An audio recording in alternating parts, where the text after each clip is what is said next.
halk buluşmalarına ilişkin bazı kentlerden görüntüler getirdik ekranlara. Yoğun bir katılım söz konusu. Halk sürece katılım noktasında istekli ve kararlı görünüyor.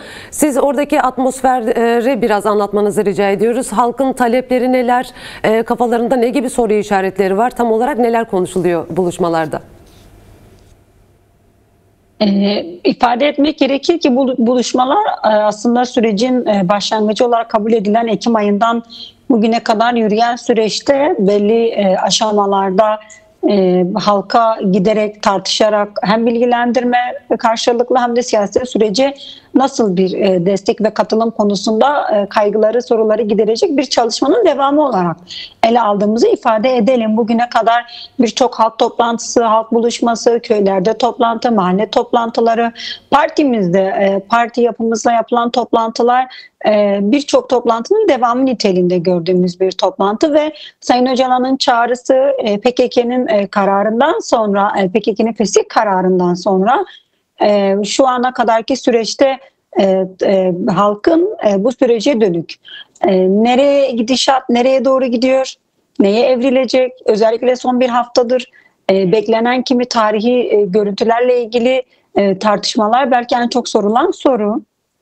Yine Sayın Öcalan'ın özgürlük ve tecrit koşullarının bu sürece etkisi ve nasıl olacağı, bu süreç ilerlerse meclisteki kurulacak komisyondan diğer siyasi partilerle kurulan ilişkiye kadar nasıl bir hukuki zemin oluşacağı, bu hukuki zeminin nereye evrileceği gibi hem merak ve sürece ilişkin soruları var.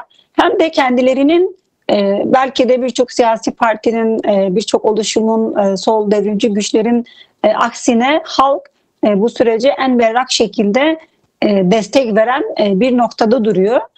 Tabii ki soruları, kaygıları, şüpheleri var, olması da gerekir. Ancak sürece dönük coşkusu, beklentisi de çok fazla.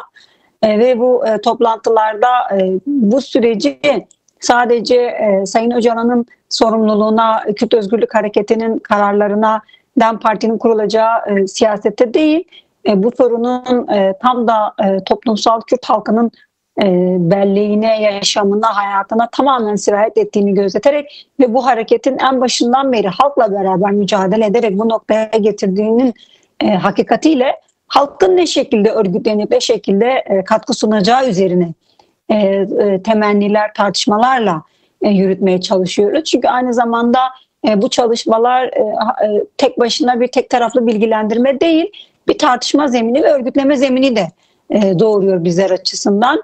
Bir demokratik siyaset oluşumu gerçekleşecekse devletten Kürt siyasetine, toplumdan tüm Türkiye'de yaşayan herkese bir değişim dönüşüm süreci olarak ifade edeceksek, Kürt halkının da bu değişim dönüşüm sürecindeki tavrı, tutumu, örgütlülüğü çok belirleyici olacak. Bu sürecin başlangıcındaki o irade ve belirleyicilik sürecin ilerleyen her bir aşamasında bence aynı önemini, aynı gücünü koruyor. Nevruzlardaki 8 Mart'ta halkın ortaya koymuş irade ve güç ne kadar ortaya çıkmış ve kendini göstermişse bugün bu toplantılar ve bu toplantılardan sonra da halkın ortaya koyacağı örgütlülük gerçekten bu sürecin o demokratik toplum dediğimiz kısmını demokratik siyasetle bir arada, tabii ki sadece DEM Parti'nin yapabileceği bir mesele değil, bu birçok yönü var, ancak demokratik siyaset boyutuyla tanımlama, tartışma, anlama yönüyle çok güç verdiğini düşünüyorum.